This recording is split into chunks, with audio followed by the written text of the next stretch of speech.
гледачи, добар ден. Јас сум Сања Димитровска, ова е Добриот доктор. Денеска ќе зборуваме за остеопороза. Кои лица се во најголем ризик да добијат остеопороза? Кои причини доведуваат до губење на коскената маса? Колку е реално да се старее со здрави коски? Мој денешен гостин со кој ќе разговараме на оваа тема е доктор Катерина Адамова, интернист ендокринолог од клиниката за ендокринологија. Доктор Адамова, добро дојдовте во Добриот доктор. Добро ве најдов, ви благодарам за вашата покана да бидам ваша гостинка. Да, ова е интересна тема, има секако голем број на лица кои што се соочуваат со оваа болест, па еве за почеток кои се најголемите предизвици за рано откривање на остеопорозата и нејзино соодветно лекување. Остеопорозата е една тивка епидемија. Самото тоа укажува на два многу важни фактори. Тивка е, нема знаци, нема симптоми кои што би ни укажале дека одредена личност има остеопороза или остеопенија.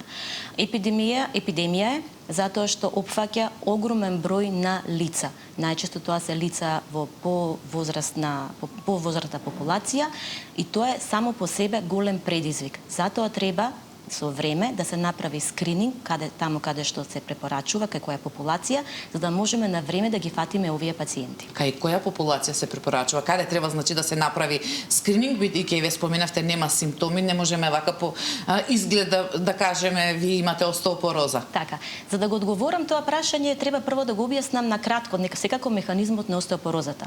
Всушност, остеопорозата што значи? Значи разрушена структура на самата коска. Коската е таа која што го држи телото, скелетот му дава цврстина и стабилност.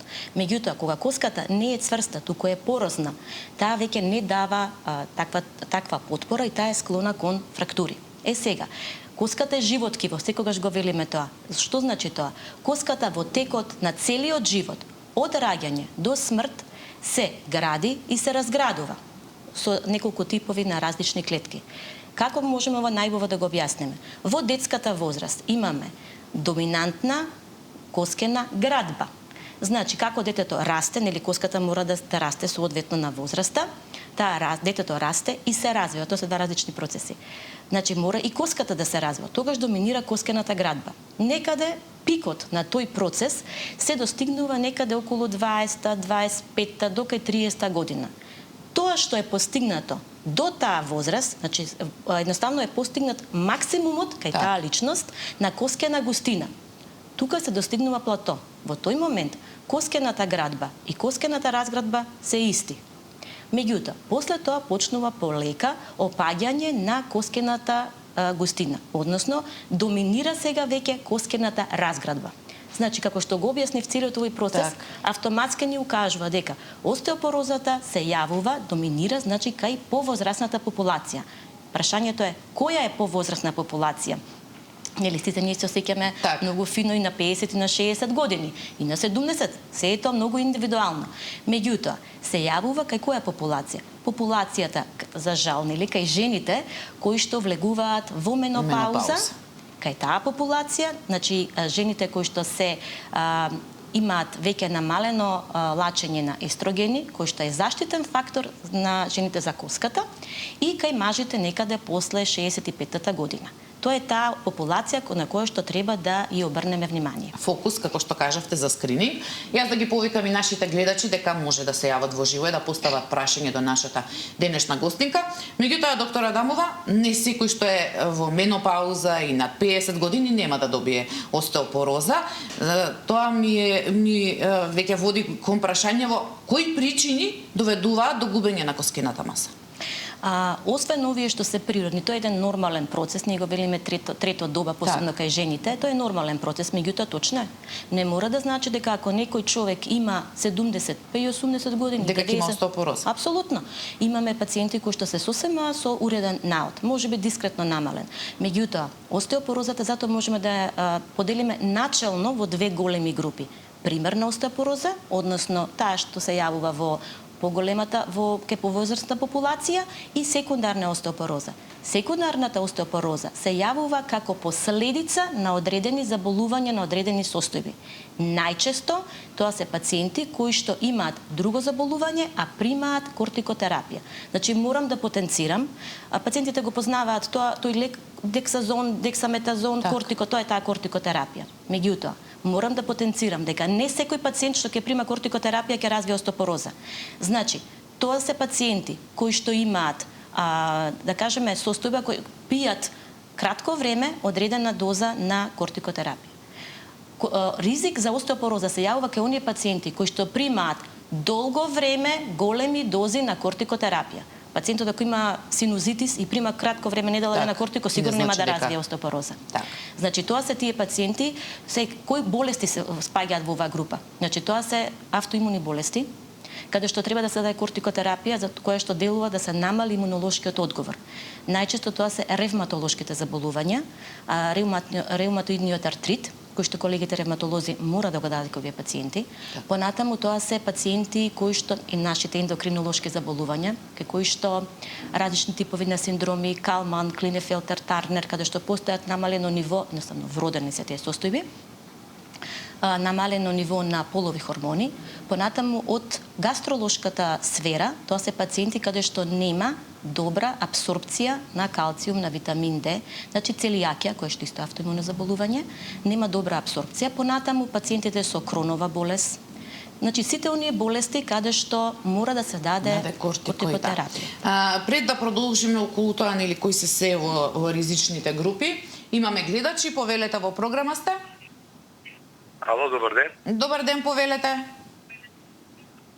Ало, добар ден. Добар ден, во програма сте, повелете. Ве поздравувам и едно прашање ќе ви молам. Повелете. Така, од Берово се јавувам. Јас многу поодамна го имам ова лумбалго ишјалгија што го викат.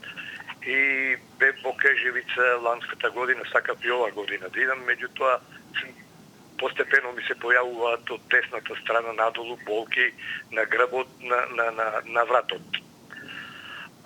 Имам слика и ми рекоа дека коската се рони. Што понатаму не користам никакви апчиња за болки, уопште не користам, не сакам да пијам, имам некои масти од лумбар, таму ставам, но почесто ми се кочуваат нозете, не можам да одам, тешки ми се нозете, не можам да стојам добро, рамнотежата ја губам, тука е проблемот.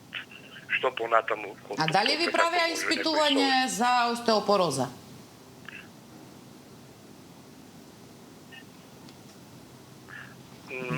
Да, пишува таму дека остеопороза, да, има остеопороза, да. Не, јас не го слушнав дали е направено. Да, пишува дека се остеопоротични коски, да. Значи, ова не во видува во други дел.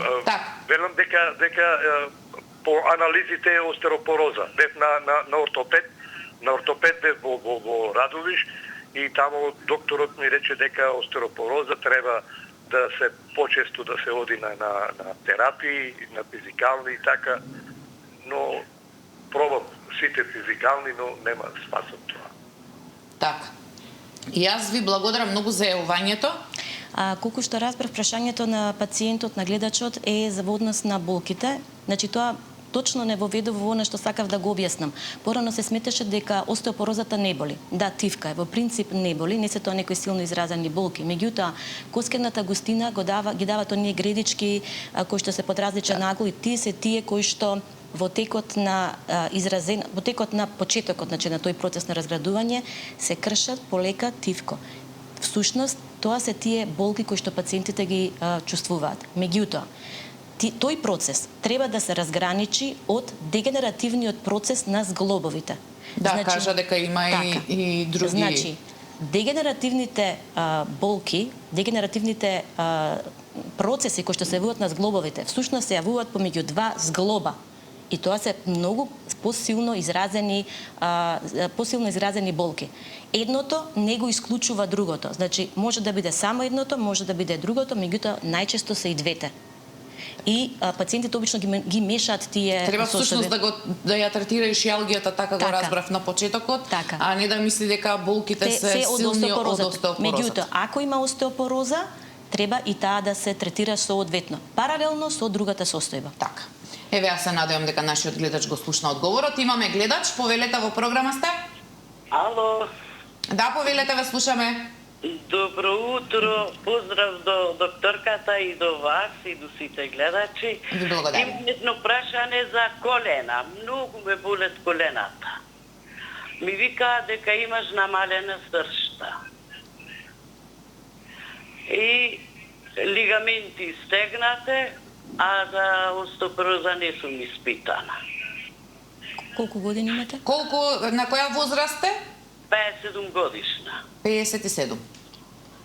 Да, значи како што споменав, ова се дегенеративни промени на зглобовите. Доколку пациентката има зголемена телесна тежина, многу често е тоа, треба да се намали телесната тежина за да се намали притисокот врз самите колена. Тоа е еден од првите совети кои што го дават, сега малку навлегувам во областа на ортопедијата и треба предпоставам да направи и секогаш, да, за остеопороза. Снимање, односно испитување за остеопороза, затоа што како што споменав, едното не го исклучува другото. Треба да се направи тоа испитување за даде терапија. Така. Споменавте, нели, оние што примаат кортикотерапија подолго трајно се во ризик. Кои други се во ризик да добијат остеопорози, колку самиот начин на живот сушност е еден од ризик факторите?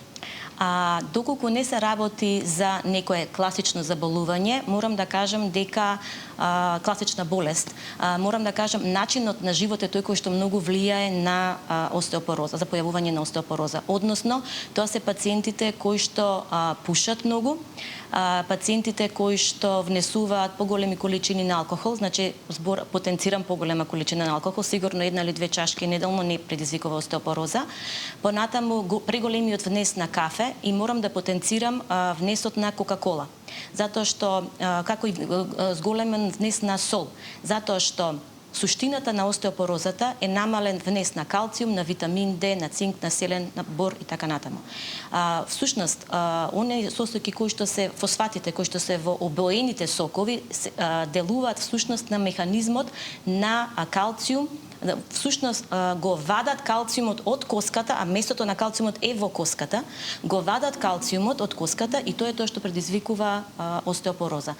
Затоа се советува да се намали внесот на Кока-кола колку е можно повеќе. Пред да ги вклучам гледачите кои што чекаат, колку и дебелината е еден од ризик факторите. Точно така.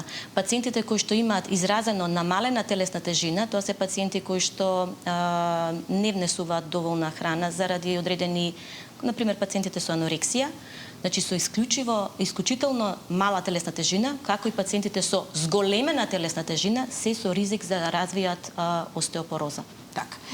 Имаме гледачи, повелете во програма сте. Ало, добар ден. Добар ден, повелете. Се јавам да прашам, бидејќи од 2010-та патам со остеопороза. Добро. Пиев Бонвива, пиев Остеока-2, сега пиев Осеван неделно, ама има болки во грбот, нозите. Што би требале да направи?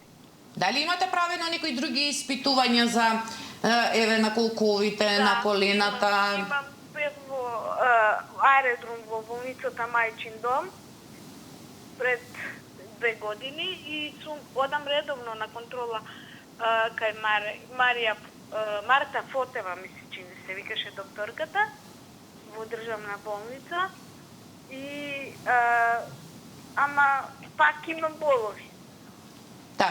Така, јас ви благодарам за јавувањето, колку што ја разбор, веќе 15 години еве со дијагнозата остеопороза. Значи, веќе претпоставам дека оваа пациентка има изразена остеопороза, затоа е поставена на таа терапија.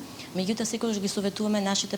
Оваа дијагноза е во суштина бара соработка и помеѓу нас и ортопедите, затоа што многу често имаме промени на рбетниот столб помеѓу дисковите. Значи, дискот е оној дел кој што се наоѓа помеѓу двата последователни прштани, кои што го амортизира движењето, ударот. Истото се однесува и за колената, додека пак нема дискоси во колковите, меѓутоа оние дегенеративни процеси кои што ги спомнав, сето тоа придонесува со долготрајноста на целата оваа состојба навистина пациентите да имаат болки. И како е да се подобри тоа? Треба, значи овие пациенти треба редовно да одат на контрола на ендокринолог, редовно на контрола на ортопед, редовно на физикална терапија таму каде што е препорачено, не на своја рака, да се види нивото на витамин Д, да се види нивото на калциум, можеби треба да се направи корекција во терапијата и Тоа сакав да секогаш ве ги прашам, советуваме пациентите да имаат блага физичка активност.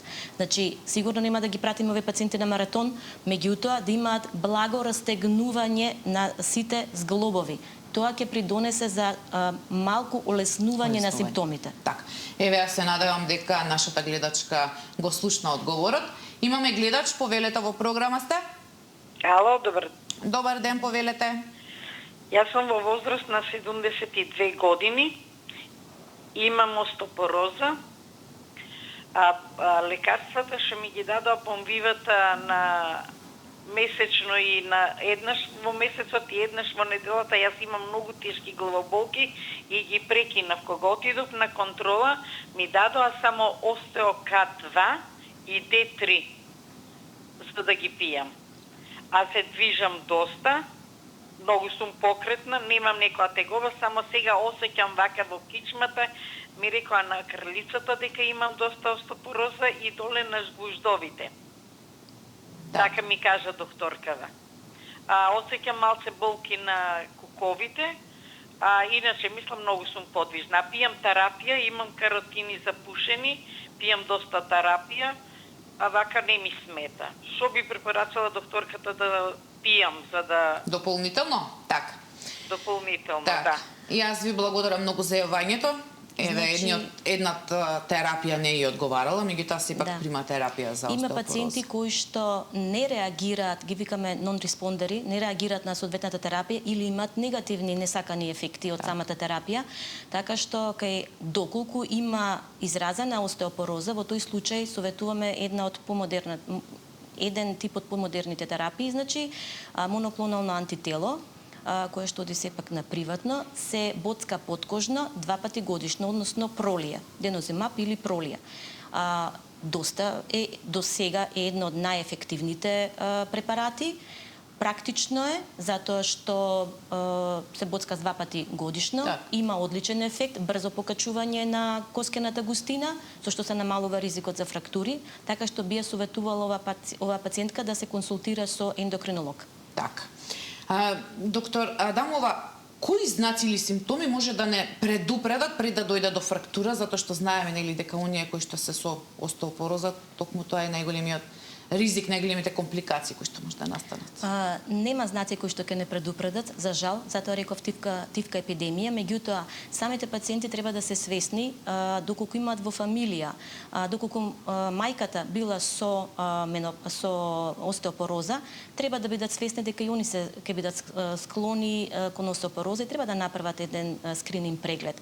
Понатаму доколку имаат некои од овие заболувања кои што ги споменав претходно и доколку примаат кортикотерапија, секако докторот кој што ги води треба да им препорача иследување. Значи тоа е група на пациенти кои што навистина, пак ќе кажам, не можеме да ги предвидиме, не можеме да ги освен со еден скрининг.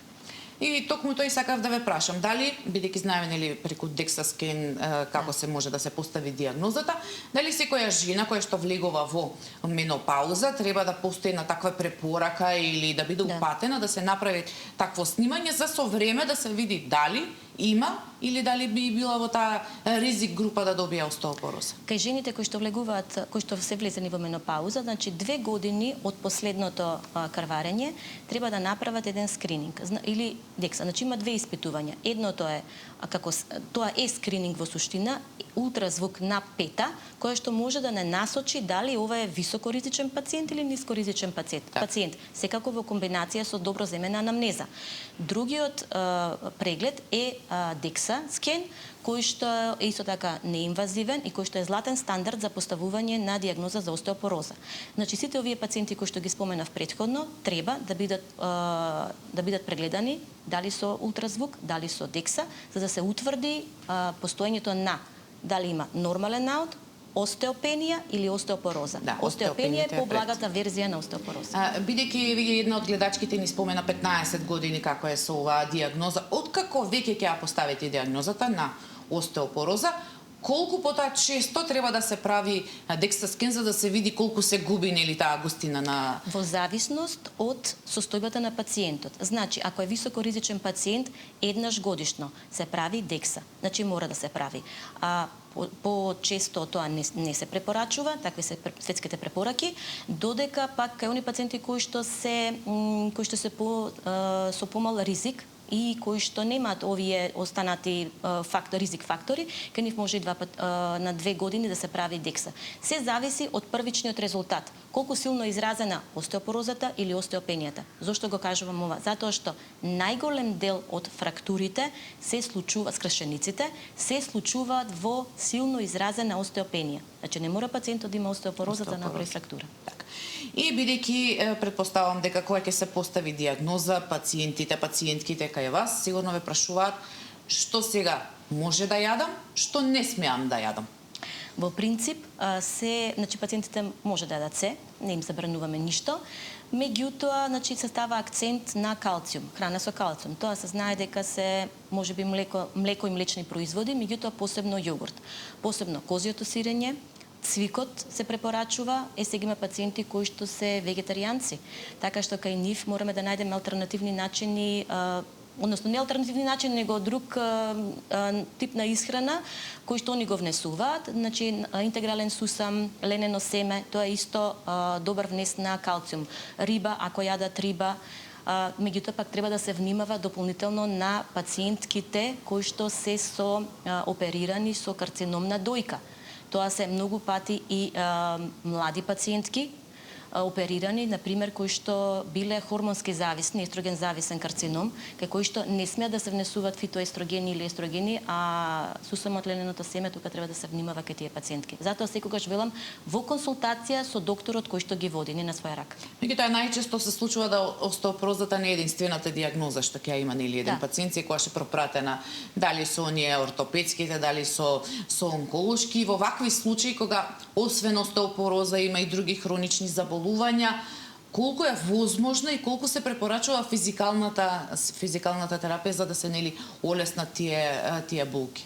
Физикална терапија за остеопороза не треба. Значи, физикалната терапија е за после скршеница, значи за фрактура кога пациентот, повторно ќе кажам, тоа се повозрастни пациенти, најчесто, и колку побрзо после фрактурата пациентот се вертикализира и почне да се движи, толку подобро.